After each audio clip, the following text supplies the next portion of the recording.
predicting a candidate they never saw coming. Every night, our experts break it down. What New Yorkers want above all else is authenticity. We're listening to the people who matter most, you, the voters. And when the candidates sit across from us, nothing's off the table. What's your plan to make New York City feel like a safer city? S.E. Cupp, that's your perception. Of course there's a lot of crime. So what's happening right now?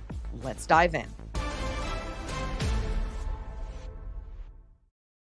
Welcome to Battleground NYC. The fight for your vote. It is finally Friday, the 3rd of October, and we are just 32 days away from this all-important New York City mayoral race, which means the next time we meet will be less than a month out. Pretty exciting.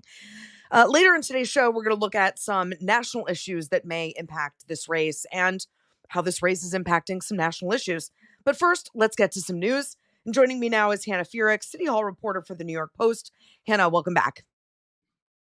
Thanks for having me. Sure. Okay. So today, each candidate needs to file their fundraising earnings.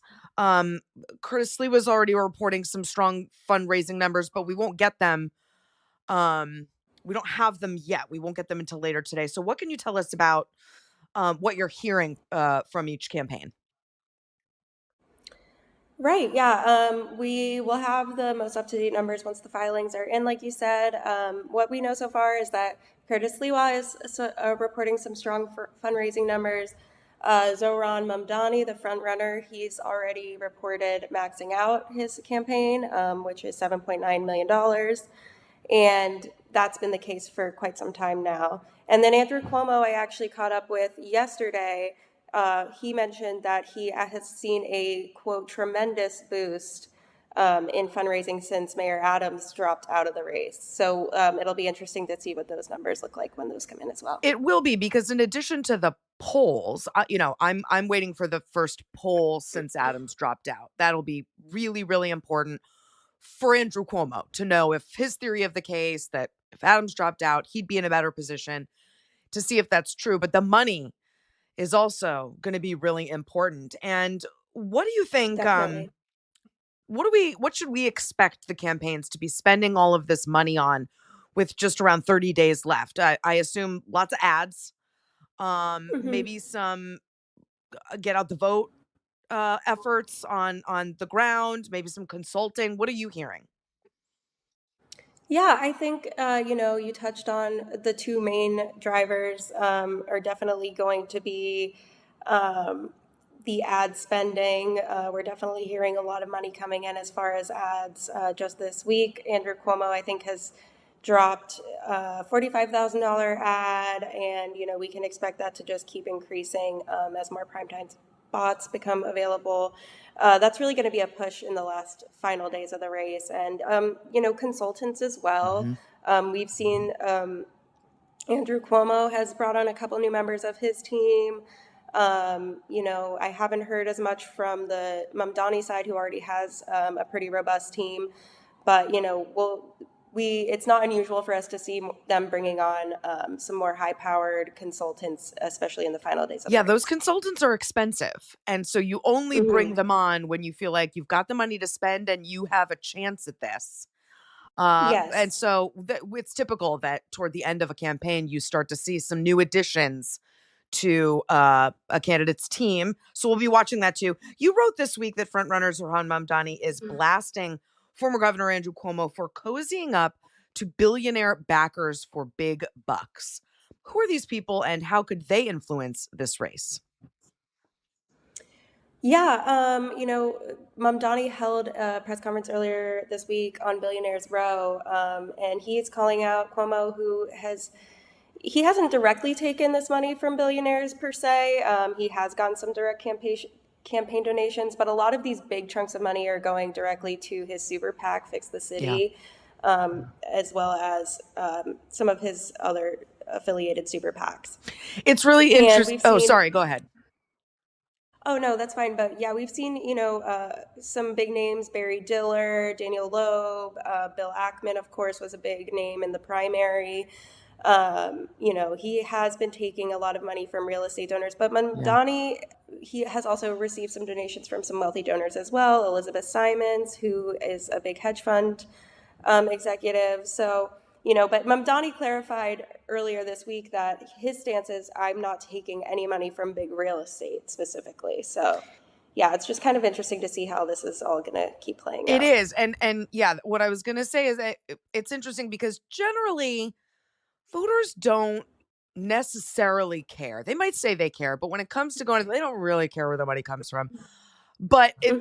it's interesting because Orhan Mamdani is obviously running a campaign to say I'm an outsider and these people are going to Right. be beholden to their donors and not their voters.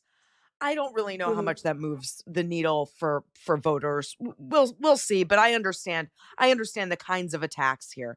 Um, Hmm. Bloomberg, the news media publication, is reporting that young New York Republicans are telling Andrew Cuomo to come and woo them.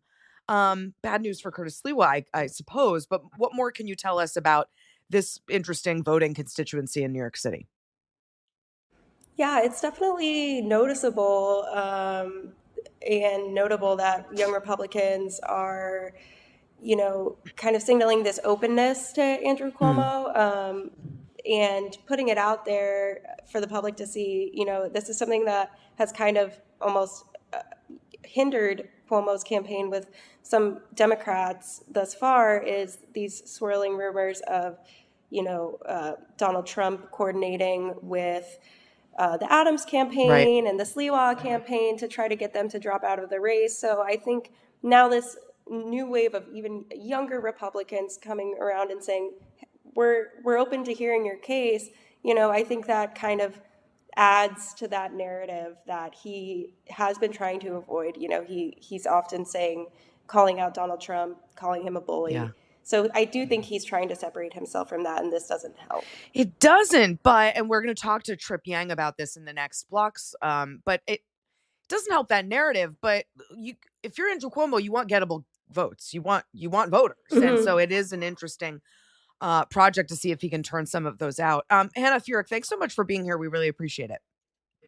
Thanks so much for having me. Okay, and when we come back, we'll talk more about the big picture politics and the impact this race will have on the midterms. But first, let's hear from two young voters on who their favorite candidate is for mayor. Battleground NYC. We'll be right back. Zoran. Zoran at the same time. Because we don't have our I'm using I language, but like my head isn't under the ground. I have eyes, I have ears, and I feel like a common sense approach is to just look at what the hell is happening in this city and what the hell have any of the candidates said substantively of how they plan to fix it.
Welcome back to Battleground NYC, the fight for your vote. Joining me now for the bigger picture is Trip Yang, a Democratic strategist, founder and CEO of Trip Yang Strategies. Now, Trip, the last time you were on, Mayor Adams hadn't yet dropped out. So I want to get your take. How does this change the makeup of this race? Well, thank you so much, SC, for having me back on here with some of the best in the business. Look, Mayor Adams dropping out is, of course, big news. It's really rare for an incumbent mayor to give up on his reelection, but we all saw this coming. Look, he was polling in a distant fourth place. And before I came onto the program, I tried to get in touch with all two of Mayor Adams' remaining campaign supporters. I wasn't able Okay. to. Look, it doesn't, I will say this. In terms of an earned media headline, it is helpful for Cuomo because Cuomo has been telling folks, I am more viable. Eric Adams is not. In terms of how the votes actually get redistributed, it is very, very incremental. It helps Cuomo a little bit, but there's also this feeling that's a little, too late. So you think maybe there's a symbolic effect for Cuomo that can matter, and the signal is, see, I told you he wasn't viable. Come on over to me. However many of you there are. But do you not think that this is really going to shake up the race that much? That the gap between Cuomo and Mamdani will remain about the same? More or less. It might change a few single digits, a few low single digits. But the bigger factor here is actually Curtis Sliwa. And Curtis Sliwa remaining in the race is a bigger stumbling block for Cuomo. The reason why is that Republican voters here in New York City, as few of them as there are, they actually pretty much like Curtis Sliwa. Curtis Sliwa is a real Republican. Cuomo governed as a Democrat. Republicans did not like him when he was a Democratic governor. Now, if Sliwa goes out of the race, Cuomo does have a better shot if it's a one-on-one with Mamdani. But with Sliwa in the race, it is really, really hard for someone who's been a Democrat his entire life to say to Republicans, vote for me over your Republican nominee. Yeah, I think you're right too. And I actually think this puts Sliwa in a good position. I know he gets, sort of written off, but with Adams out now, he can really own the policing and crime issue, I think. Do you think we could see him surge in the coming weeks? I don't know if that's going to be the case, simply because the vote share of Republican voters is so small. Here in New York, registered Democrats outnumber registered Republicans over 6-1. So it's more likely that this campaign really remains in static. It has been for the last 3 months, right? The polling has not moved much in 3 months. It's been Mamdani ahead by 18 to 20 points. Cuomo was around in the 20s. Sliwa was in third place. And so really the major shakeup here would be for Sliwa to exit the race. However, if you've ever seen Curtis Sliwa interact in public, that man loves two things. He loves all of his cats and he loves campaigning for New York City Mayor. He does. And I'm trying to psychologize a little bit and get inside the minds of voters, which is something I try to do for every election, just as someone covering it. And I'm thinking, okay, if I was an Eric Adams voter, there's a reason for that. I wasn't with Zohran Mamdani. Maybe he's too radical for me. I wasn't with Andrew Cuomo. Maybe he's too corrupt for me. I don't like his scandals. But I'm for safety. Well, without Eric Adams in the race, maybe I think Curtis Sliwa is the only one really speaking my language. I'm just not so sure that there aren't enough voters, not for Curtis Sliwa to win, but for him to kind of be a meaningful spoiler. Yeah, Curtis is really well positioned to be a spoiler here. If you look at the general election ads from all three of the remaining candidates, which they dropped a couple days ago, you see a big difference in how they're approaching it.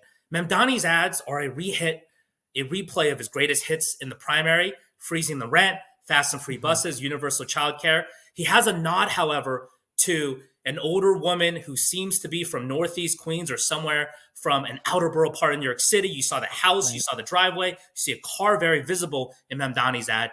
Mamdani signaling, hey, I'm expanding my governing coalition, my voters. Sliwa, on the other hand, starts his ad off with black and white images, a doomy and gloomy New York. New York is going to go back to the bad old days unless you elect me, Curtis Sliwa.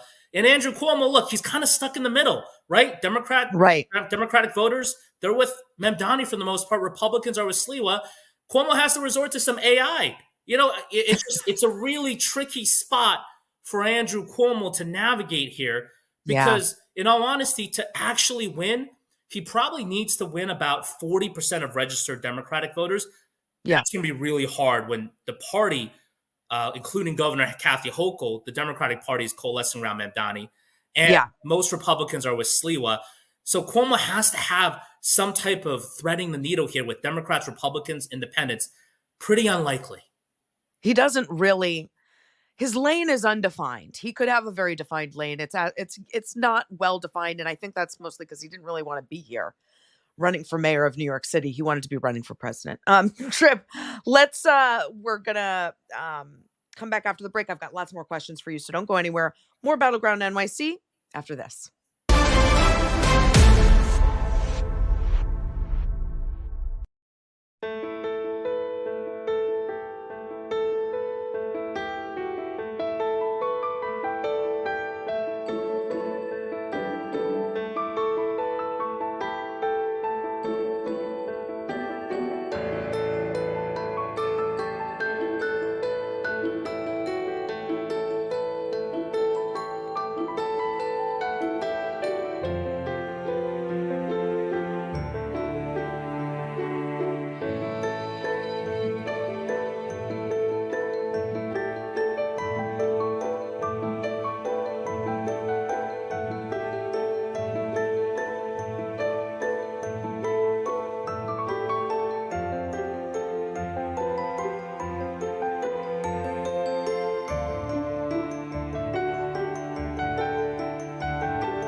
Back with me for the bigger picture and more Battleground NYC is Trip Yang, a Democratic strategist, founder and CEO of Trip Yang Strategies. So, Trip, in the previous block with our reporter, Hannah Fierick, we talked about New York Republicans telling Andrew Cuomo to come woo their voters. And I think if your major opponent is Democratic Socialist, that makes a lot of sense.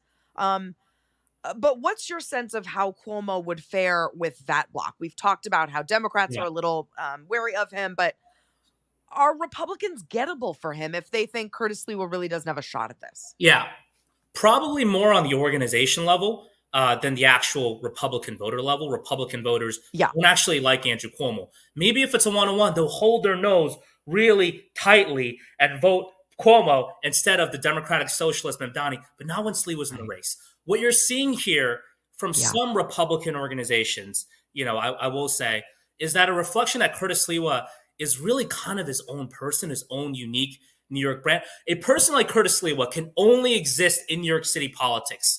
That type of big persona. He isn't really a MAGA Republican. He doesn't have a close relationship with Trump. Clearly, Trump doesn't respect him much. So on the professional white-collar Republican organization level, maybe Cuomo can pick off a Republican elected official or two. Remains to be seen.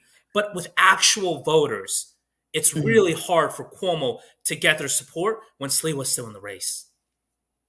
Yeah, I think that makes sense. Listen, I was a New York Republican voter, and I know the circles I moved in, the idea that I would pull a lever for Andrew Cuomo, it was like completely anathema to me when I was living there. But, the electorate's changing, and maybe they're not carrying around as much of Cuomo's baggage as people my age are. Let's shift over to Mamdani, though. He's shifted his position on jails over the course of his young political life. Once demanding the closure of Rikers Prison and no new jails, and then adjusting to sort of political realities of maybe delaying closing Rikers and likely having to add new jails. That's just one example, Trip, of reality getting in the way of hope and change. And we hate when that happens, but it happens to almost every politician. Reality gets in. Do voters care, though, that they might not be able to get a lot of what Zohran Mamdani is promising?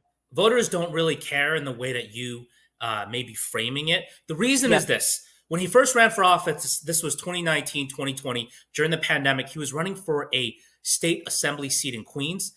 The demands that voters have of a local state legislator to advocate for them is very, very different than they have for the chief executive of a city with 300,000 municipal employees managing a city of 8.3 million residents. So it doesn't really matter that way. Look, I will give Zoran credit.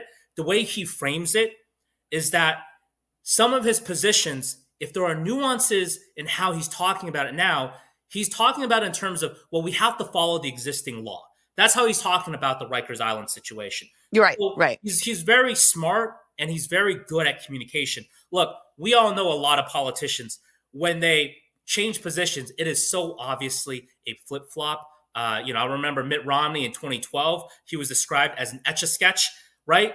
That was kind of John Kerry too. Lots of flip-floppers. right, Yep. right, exactly, on both sides of the aisle. Mamdani is a really good communicator. He is acknowledging that, yes, experiences can change his perspective, but he's communicating in the sense that, hey, we have to follow the law as is set. Yeah, I'm not sure that every Zoran fan is going to see it that way. I think some will say, oh, that sounds kind of like a cop-out. You're supposed to fight the laws. You're supposed to fight some of this stuff. But I get you. I'm just saying there's political realities. They always creep in, and they have the worst effect on a person like Zoran Mamdani or Barack Obama, someone who's promising real change and shaking up the system.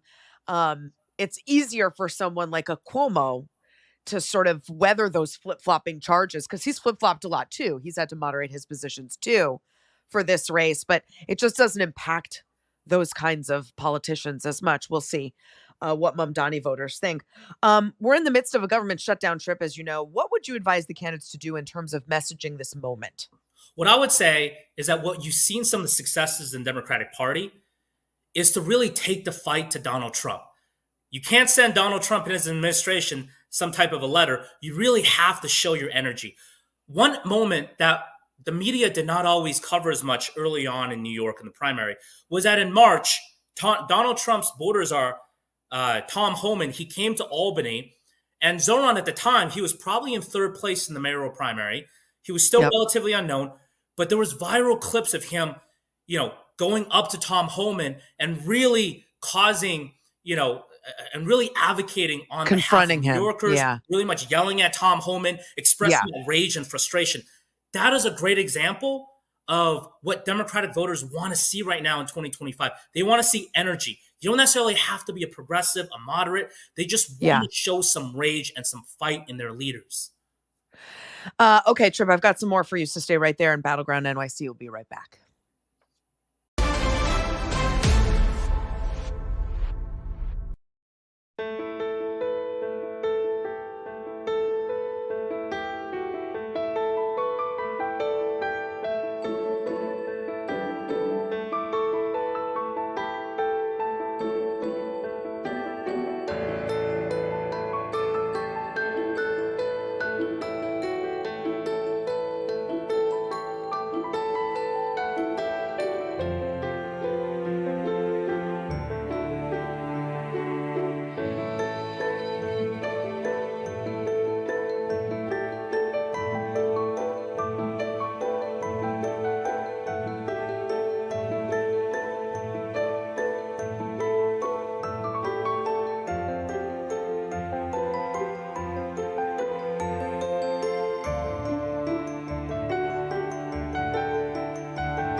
We're back with Battleground NYC. One more time with Trip Yang, Democratic strategist, founder, and CEO of Trip Yang Strategies. Now, we've been telling you guys This race is making national headlines and getting national attention. Well, Texas Senator Ted Cruz has entered the chat. And this week he called Mamdani a jihadist. Now, Trip, this is slimy and sleazy and ignorant and gross, of course. But my question for you is, what does it tell you that national Republicans like Ted Cruz, Donald Trump, who calls him a communist, are trying to scare Americans thousands of miles away about Mamdani? Well, I think it was really slimy and sleazy 4 years ago when Senator Cruz escaped to Cancun as his state of Texas was going through an historically bad winter storm. So I think sometimes humility goes a long way in public service. He doesn't know that word. Needless to say, the Islamophobia, the xenophobia from some elements of the Republican Party, because Zohran Mamdani, a young Muslim democratic socialist, is gaining success. It is very despicable and condemnable. And, I think sometimes in both, I would say, especially in the Republican Party nationally, sometimes folks have to have their better angels convince them otherwise. It's also just, if I may, it's so like 2003. Like, I feel like we've evolved as a country past this. I'm not saying that Islamophobia doesn't exist. It does. I'm just saying this kind of political attack, it's lazy, it's sleazy, and I don't think the electorate, for the most part, is here for it. I just don't see it as being very effective. And in fact, Ted Cruz was dragged for saying this even by Republicans that, like, what are you doing? It was kind of seen as a joke. I don't think they're getting where we are as a country. Yeah, I would say this. Look, I'm a lifelong Democrat. Normally, when you see some of the more successful national Republicans criticize Democrats, there's a level of maybe a policy criticism, or they'll use some dog whistle type of language. They'll frame it in terms of DEI. That seems to be the Republican buzzword these days. But to go explicitly over there with some Islamophobia, look, that's just beyond the pale. And he should know better. He is a public official representing so many Americans in federal government. It's just silly. Okay. We talked a little bit about the shutdown, and I feel like this is why Mamdani's got so much support. Not the shutdown in particular, but is the shutdown symptomatic of Congress and politics? And maybe Mamdani can't do everything he's promising, but the Democrats and Republicans in Washington can't even keep the government open, can't pass a budget. I just think he represents to a lot of people something new, something fresh. And I think this shutdown actually helps him. What do you think? Yeah, look, most Americans don't pay attention to politics locally or nationally as much as we do. Most Americans are just struggling to find a way to paycheck to pay them, right? Like trying to get through the day, trying to provide for your families. Yeah. Right. So, look, what Mamdani does really well is include people in. It's positive. It's aspirational. He reminds me of a combination of Barack Obama in 2008 and Bernie Sanders in 2016 in terms of how he talks to populism, not me, it's us, right? Whenever he talks about issues, he always brings it back to what New Yorkers are facing, the struggles of affordability or housing challenges, etc. And so he is very talented in this. What Democrats should learn is that when we are going in a shutdown fight with Donald Trump, we know Donald Trump, hits below the belt. Yeah. Democratic voters want to see some fight, and they also want to see some positive aspirational language. There is a better future in New York and better future for America. It's the message that Mamdani does well that some Democrats in our party could also learn from. I agree. I totally agree. I don't think Democrats have figured out their message yet for 2026 or 2028. And I think there's a lot they could probably learn from Zohran Mamdani's campaign. Hey, it's why we're covering it every night. And that's it for us this week, but you can catch us Monday through Friday, all the way up through the election for more reporting and insight and context right here on Battleground NYC, the fight for your vote. I'm SC Cupp. Have a great weekend, guys.